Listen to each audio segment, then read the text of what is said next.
Dave, would you like to take a second on SolidFire and just tell us what SolidFire is about? Absolutely. So I'm Dave Wright, I'm the founder and CEO of SolidFire. I'd like to thank Marco for that introduction because he basically set up the core problems with traditional storage that SolidFire was created to solve. We're a 3.5-year-old company. We build an all-flash, scale-out storage system specifically designed for large cloud and service provider environments. The system is pretty unique because we've specifically designed it to address these challenges that you have when you get a traditional storage array and put it in a next generation kind of cloud data center type environment. Challenges with multi-tenancy, challenges with scalability, challenges with performance and guarantees. There's a couple of really unique aspects to our system that you really just can't get in any other storage system in the market today, including the ability to provision performance separate from capacity and then guarantee the performance at an individual application.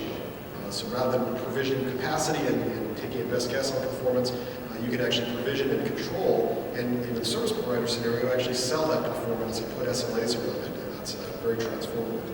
We also leverage data reduction technology like compression and deduplication to dramatically reduce the cost as well as the footprint required for the storage, so it can be very cost competitive in the cloud market. And then we focus very deeply on APIs and integration into cloud management stacks like CloudStack, OpenStack, and VMware, so that we get many of the benefits that we've talked about with software-defined storage out of the box.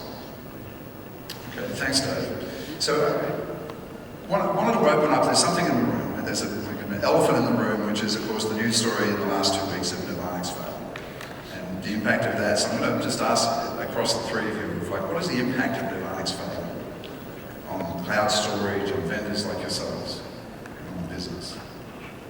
Well, I think on companies like Nirvanics that are smaller infrastructure companies, it's probably a bit scary, right? Because enterprises are going to be scared off because the amount, moving is never easy. Having an exit strategy is required. Even you need an exit strategy even if you're at Amazon. Look what happened to Amazon East last 2 weeks ago, and the outage and downtime that took. Big companies lost a lot of revenue from that. So I think every enterprise needs an exit strategy no matter where they go.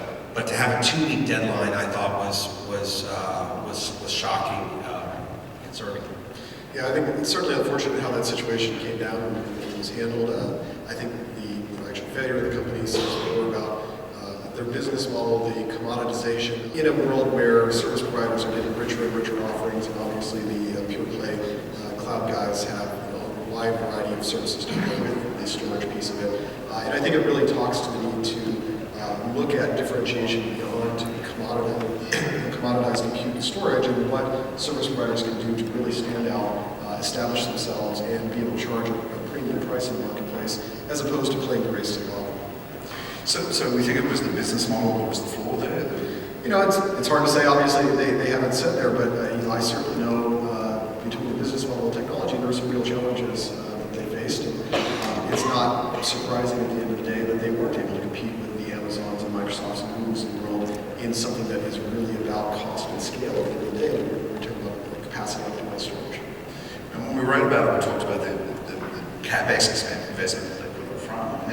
Is it now a situation where it's like really wrapping around an S3 or something like that is the only effective way to get off the ground, or is there still a model for service providers to invest in CapEx themselves on the way through? I think service providers, becoming a service provider and owning data centers and infrastructure has always been a very CapEx intensive model, and I don't think that's going to change. And I think you need to build a funding plan around that. And the traditional VC model, the path that robotics took, may not be the best way to fund an infrastructure provider. And frankly, most of the successful ones are not predominantly VC funded. It's private equity, it's debt, it's some amount of actually running and funding based on the activity that they're getting, as opposed to raising a ton of money, pouring it all in, and then hoping that something happens. Fingers crossed. Yeah.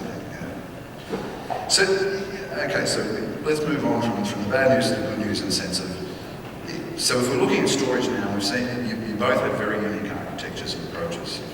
Quality service offering, you prepared yourself for service providers probably before they even realised they needed the feature. And with the object-based and the distributed storage base being important. So is the traditional storage architecture dead? It's certainly inefficient, right? I think that one of the beauties to the technologies that our companies are creating what we have to say is distributed system software is eating infrastructure. And that's because the way the software-defined storage, the way the software takes on the challenge of moving data around and doing that very efficiently allows for significantly reduced hardware infrastructure costs, allows for systems to fail, but the customer experience and the revenue side is to continue, allows for data centers to fail, and for customers to still be operational, allows for people to scale very quickly and linearly scale up and scale down. The architectures of the past did not have that kind of flexibility, and I think one of the beauties, to the previous question, this one is service providers today can download open source software like Wright CS or which works with OpenStack or OpenStack Swift or others, and fairly quickly stand up a platform that can give them the economics of a lot of the big providers that are out there today, and then they can figure out how to differentiate. They can build certified environments that can do security, high-end security. You can build optimized versions using SolidFire around certain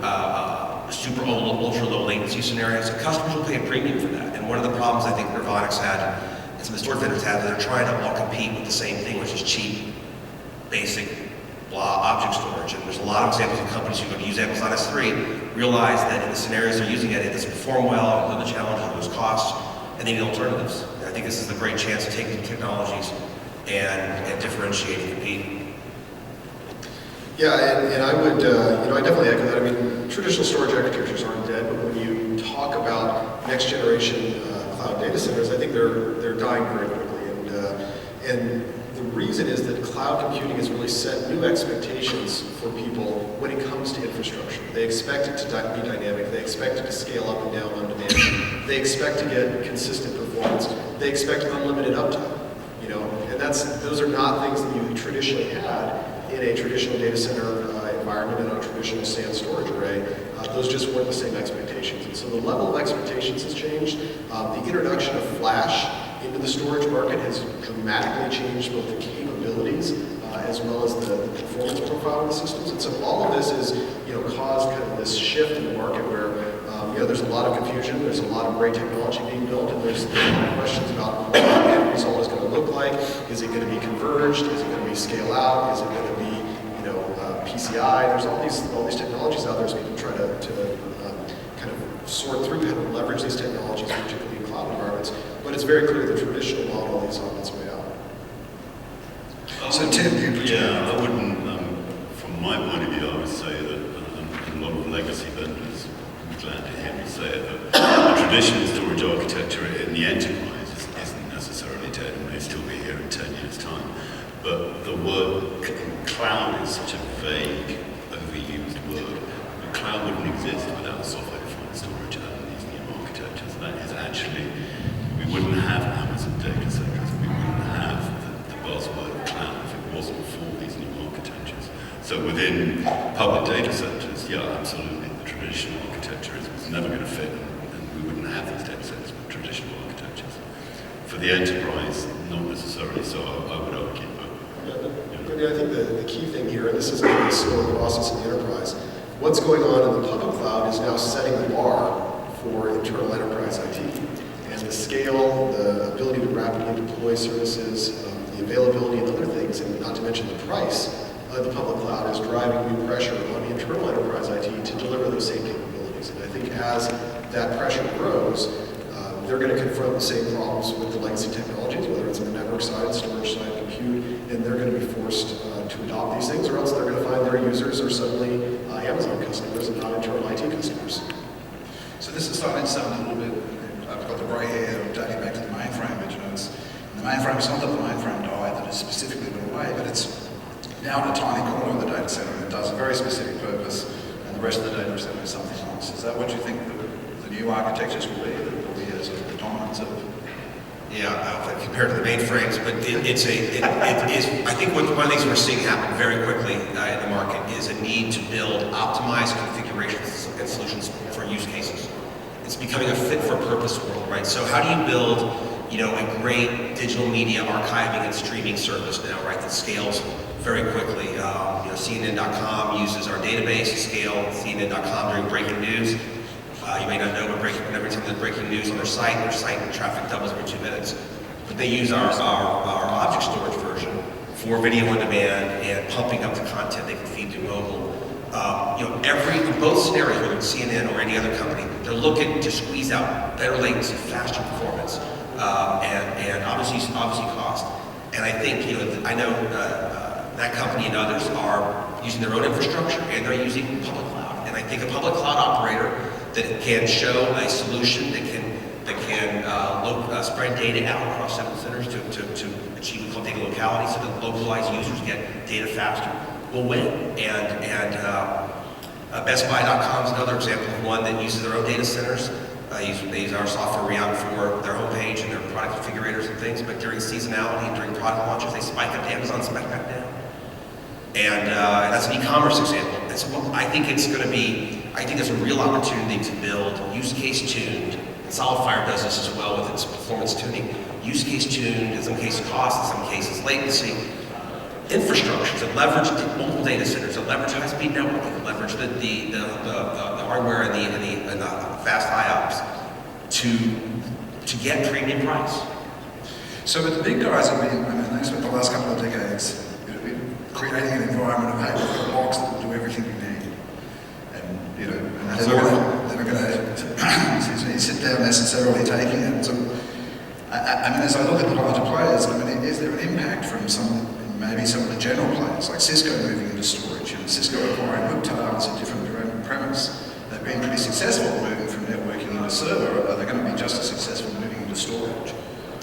Yeah, well, I think obviously there's a lot of activity in the flash space today. There's a number of acquisitions, there's funding, there's a company going public this week. There's a lot of activity in the flash space. I think it's reflective of the realization that flash is rapidly taking over the performance end of the storage market, and that's a trend that's only going to continue. Cisco, for their part, I think they were frustrated with their storage partners and their inability for NetApp and EMC to deliver a good flash solution for them to use, and so they felt they had to go and essentially do that themselves with the Hotel acquisition. That being said, even within the flash space, there's many different target markets, many different use cases. In their case, they really see that as a point performance acceleration solution. They don't really see it as competitive with the large arrays from EMC and NetApp and some of their other partners. They see this as a point solution for accelerating UCS applications in their chassis. But will they, grow a larger storage presence over time?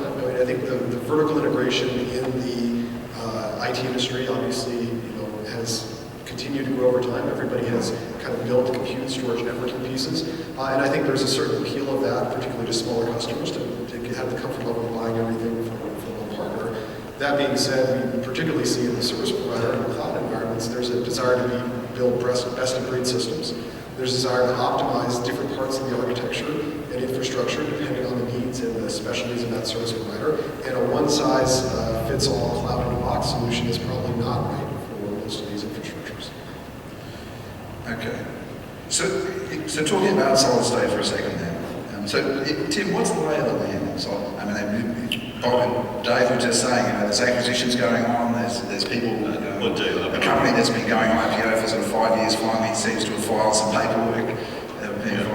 What's happening? Dave summarised it quite nicely the way he said, we are in the middle of a transition, and it's not a transition where flash will replace disk, it's a transition where flash will be used for performance storage. And that transition has actually been happening for about 5 years. Flash has been in the data center in enterprise storage products since about 2008. There is no tipping point. It's just a gradual acceleration of pace. And we've got a lot of startups, like I don't think we've actually named Violin, is likely to file this week. It has filed. It's likely to make its IPO debut this week. There are about half a dozen to a dozen vendors of standalone all-flash-powered storage systems. And Dave's SolidFire is one of the high-profile ones among that group of companies. The incumbents, the OEMs, the legacy vendors, whatever you want to call them, the giants, EMC, HP, Dell, NetApp, Hitachi, they're all responding, and it's going to be interesting to see whether their response is going to be strong enough, whether these challenges that are coming up from the bottom are going to survive. I think there's going to be quite a lot of those challenges are going to suffer. They've made a good try, but I don't think they're going to make it. And as Dave has said as well, there's a lot of different ways of using flash, and the industry is still trying to work out how we're going to use it. I won't get technical about it, but you can name 4 different ways of using flash. Well, that's interesting. I mean, when we were discussing architecture, Bob was talking about use case design architecture. And I guess that applies to flash as well. Like Dave, you know, I'll take you enough to make this statement, but I'm an analyst, I'll make it anyway. You know, but I figure that the smallest latency is going to be, you know, solid state on server. And if it's outside the server, then you've added some latency in somehow. So how should, you know, service providers and end users be making those decisions of here's where I should be going, here's why it's better to do it this way? Yeah, so as Tim was saying, there's a lot of different ways to deploy flash, from directly in the PCI bus on the server. Now you can even get it in a DIMM slot through the memory bus, you know, all the way out over a traditional Ethernet or fiber channel network. And the reality is, you know, each application has different requirements. Now, it turns out very few applications actually have the requirement for the latency that you get from PCI flash. It was just that was the easiest way to deploy it initially, because it turns out when you want flash on a network storage system, you have to actually redesign it. More and more of the workloads are going to be very well suited for all-flash arrays, where the workloads that are coming from traditional disk-based arrays or hybrid arrays that have disks and flash, as well as some workloads that were on locally attached flash, but really didn't need 100,000 IOPS for a single application. Maybe we find 15 or 20,000 IOPS, but in a guaranteed, consistent fashion from an all-flash array. And so, you know, what we're focused on in particular is addressing essentially the 80% of the performance-oriented storage market, and not the 5 or 10% at the top, as well as the 5 or 10% at the bottom. We think we can address a pretty wide range of it. Okay, and I guess the advantage is the architecture side of it, because the hybrid arrays, when we've seen automated tiering in use, you know, that's really more about capacity, I think, than necessarily severely increasing performance. Yeah, I mean, the tiering approaches, and you talked about that at the intro, as one of the ways that people are trying to solve their performance challenges in these cloud environments. The tiering approach, you know, I believe is really a stopgap. It's a way for the legacy storage vendors to add a small amount of flash, maybe because their architectures couldn't handle a large amount of flash, and get some performance benefit for the storage system. But it's important that I will point out that the performance benefit is really for the storage system. The storage system has to do less work because it has the flash in it.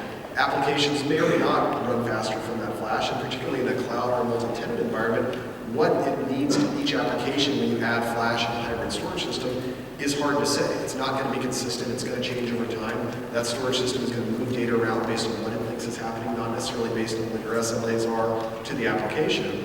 And so we really think that the only way to be able to do the guaranteed performance is to have an all-flash system where latency is very consistent, and then be able to provision and guarantee performance to individual applications. So the hybrid model, I do think, is a stopgap, and it's going to go away. And it's not because disk is going away.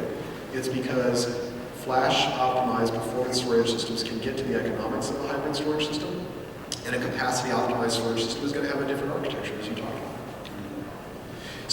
So I'm being the data center manager in my background, sort of 2 radar alarms went off. I guess one in the earlier conversation about architectures, one was just like, build the storage architecture for the application that it's using it.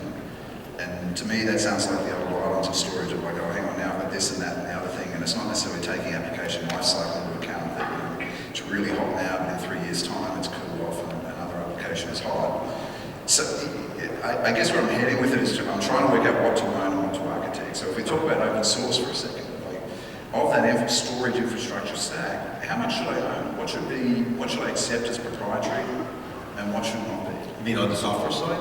Well, I'm going to say on both sides, because, you know, we talked, you know, part of the session is about software-defined storage, and like, does that transform at all, and I never need to buy a piece of hardware that has someone's logo on it ever again? Yeah, I mean, you should want to buy the cheapest equipment you can get, and you should, if you can get it cheap enough, do like Google and let it rot in the rack. I mean, that's what you should want to get to.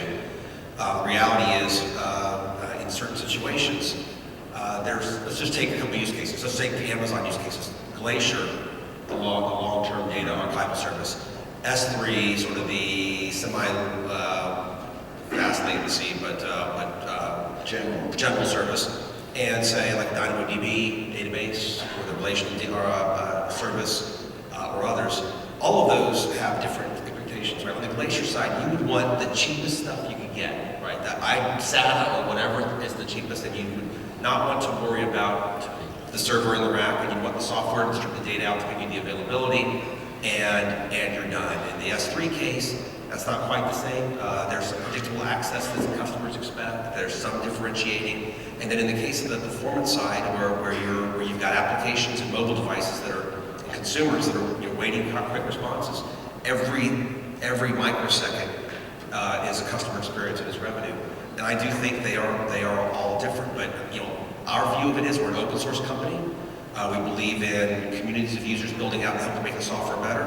On the hardware side, we believe you should be running the cheapest, but the most appropriate equipment possible.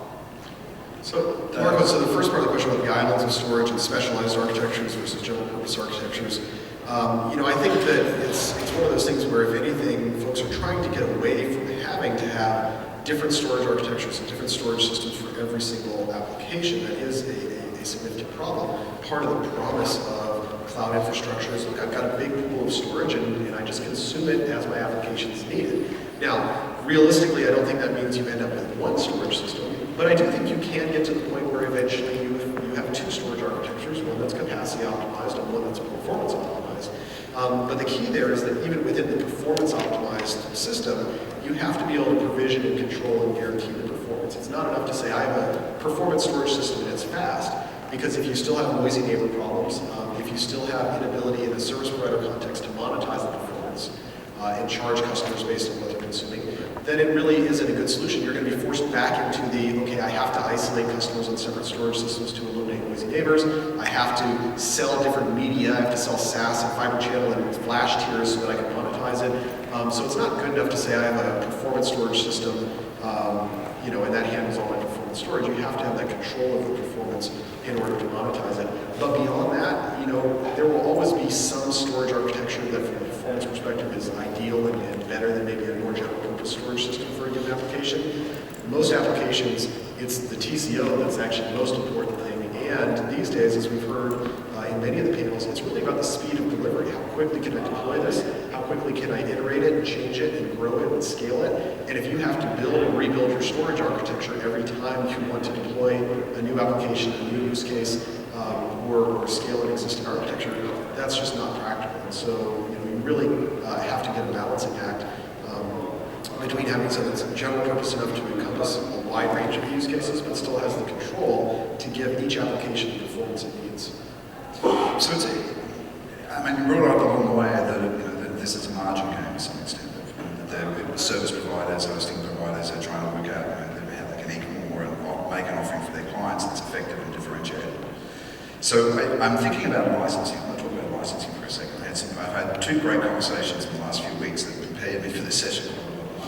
One was with a large software company, who is trying to get into this, to get their software sold through service providers. They have a cash bucket, and so their approach has been, we'll take the risk. You sell, as you sell it to the client, then give us some money for the software, and they're throwing in training and investment up front of, we'll teach you how to sell it, we'll teach you people how to monitor and manage it, which is nice when you have the cash bucket. And that's also okay for a software vendor who doesn't have to put something up front. So the first question is, does the same, how does a hardware vendor do that risk sharing? How do you go walk into a client and go, okay, somehow I'll be sharing the pain with you, and we'll get success because you're buying my fantastic product. But yeah, that's a great question, because that's one of the things we consistently hear from service providers is, look, I want to align my costs with my revenue. I want to be able to fund the business effectively, and I want to make sure that as my revenue is growing, my cost is growing in lockstep. My cost isn't jumping ahead of my revenue to the point where it's very hard for me to fund the business. But that being said, like you say, it's much easier in a software world where there's no cost of goods. I think Bobby was smiling when I was asking. Yeah, they can do that. But even on the storage side of things, even if you're just selling storage software, there's hardware that underlies that. So somebody has to deal with that hardware, cost aspect of it. Where we really come down on that is two things. Number one is being a scale-out model, where you can start with a very small footprint and then individually add and grow in a very linear fashion space, capacity, performance, and cost. It means that you don't have to put in 3 years of capacity in a refrigerator in day one and then try to figure out how to make that revenue back over the next 3 years. You can start very small, fill it up in the first 30 or 60 days, and then as your revenue is growing, add more nodes. and add more capacity. And that, combined with traditional hardware financing and leasing, means that you can actually be, in many cases, cash flow positive, from the first month. And that scale-out model ensures that you're not investing years ahead, and that you're actually going to sell that capacity to a customer. So, I think from his perspective, I would say the same thing. I think one of the challenges is, we hear from customers over and over that they want to be able to scale down too. They have to scale up for certain seasons, scale down. I think one of the challenges is how do you build a flexible architecture that can scale up and scale down. And the Best Buy example I gave earlier, I think is a great example of that. When they do need to expand quickly for a new product introduction or for the season, they don't necessarily go and buy a bunch of new equipment, because come January 1st after the holidays, it's sitting around underutilized. I mean, ideally, in the perfect world, everybody's growing, but I do think there is a scale up or scale down. I mean, from a software perspective, if you go to the homepage of software.com, Wright is on the homepage, you can get started on it. We'll make nothing on the initial use of that. Software will make some money, some hardware company will make some money. But for us, it's a seeding strategy. People get to use the software. They ultimately need some of our value-added components, and we need our support. So from us, it's that model is an excellent model. It's great. GoGrid.com has Wright on the homepage today, and we'll get the monetization down the road. But in the hardware world, I realize there is costs that have to be accounted for up front that make it a little bit different. But the scale up, scale down thing bothers me. It bothers me when it's hard to tell my customer what happens when they scale down. Okay. So let's move on to a little bit to just software-defined storage. We have a few minutes left. If people in the audience have questions, please get the attention of the mic runners, kind of thing. And the mic runner can get my attention to let me know there's some questions out there. But I have more than enough questions for the next to wrap up the session, so just make sure you get my attention with the question. So in software-defined storage, I guess the first question is how's that definition? Do you think that's a reasonable? I think there are a lot of aspects of it that are a good fit there. I think that there is sometimes a big focus on the business model of the delivery in terms of hardware and software, whether they're sold together, whether they're sold separately. I agree on the commodity x86 piece of it. But I also think there's a lot of value, particularly in the storage space today, of being able to sell a tested, integrated, certified product. Storage is just not something that you mess around with, especially kind of high-performance primary storage, because it's usually, at least for a period of time, the only copy of the data, and you do not want to mess around with that. And particularly in the SSD space today, and I'll tell you, as somebody that's been dealing with SSDs for the last 3.5+ years, there is a huge variance in the hardware. It's not, Seagate's hard drive is a Western Digital hard drive, it's a Baxter hard drive. There's a huge variance across the spectrum. So to say, you can just put any SSDs you want in this in a white box chassis, and the software will deal with it. We're not in that world today. So we've built all of our IP and software. We use commodity hardware, but we also test and certify the heck of it in an integrated basis across a unified platform that includes compute, networking, and storage. And if you don't have that orchestration and API integration, you can't do that. Like you were saying at the beginning, storage ends up being this island that I have to swivel my chair around and go configure it separately. Tim?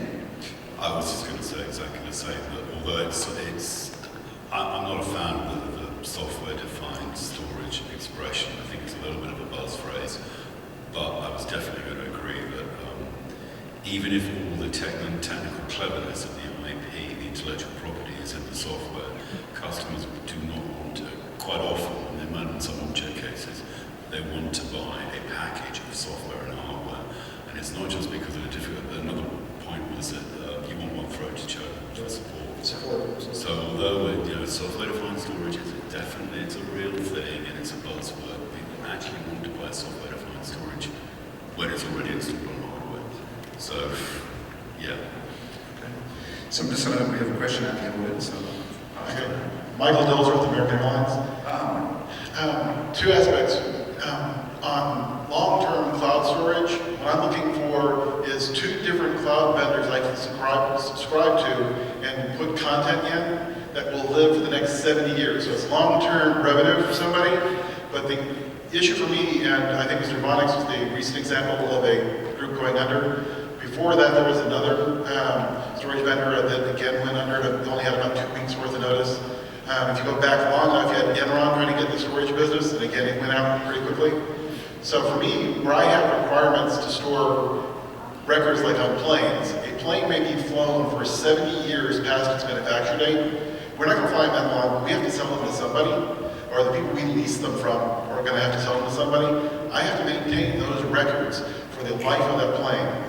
I have training records I have to maintain for 70 years, although I doubt I'll have an employee that will live that long to actually work for me.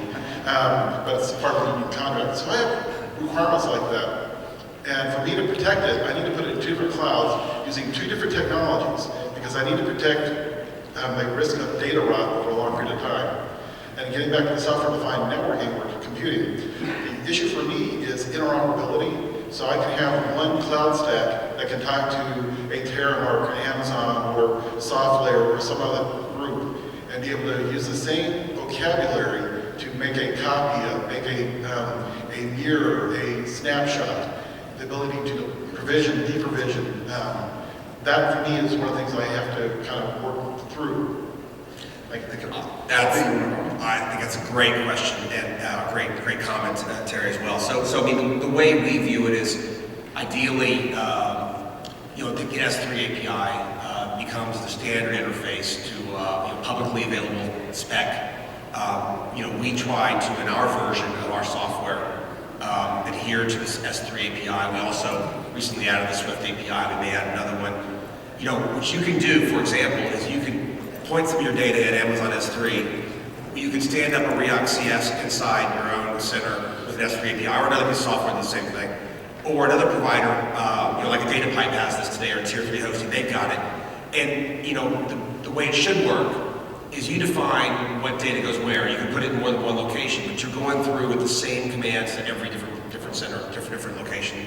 Now granted, some people want to differentiate a bit and do different things, but that is the intent of the software. What I love is we have a lot of CIO customers who say, I want S3 without AWS, right, for some of my data.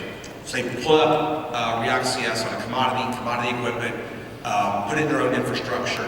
They have their application decide this data goes here or this data goes there. It's the same command, it's the same spec. And I think that's one way to address it. Yeah, so we're out of time, so I'll just say I keep the service records in the glove box, and then I know where they all went. So we're out of time, heading off to lunch. So I'm going to wrap up with a final thought. I think one of the key things, and I sort of said it in the earlier part of the presentation, as we tackle this new world of service provision, is the fact that it's actually understanding storage as a service. And it's really thinking about it's going to be tough for storage professionals to let go of the detailed technology that we used to spend most of our time in and start to realize we have to find a new language, a new way of describing what we're delivering in storage to our business partners, to our infrastructure partners. We need to stop managing storage as storage. We need to start managing storage as a resource. I'd ask you all to thank, please. Look, I'm so grateful to Bobby, Dave, Tim. It was fantastic to have you up here, and I'd ask everyone to just thank you.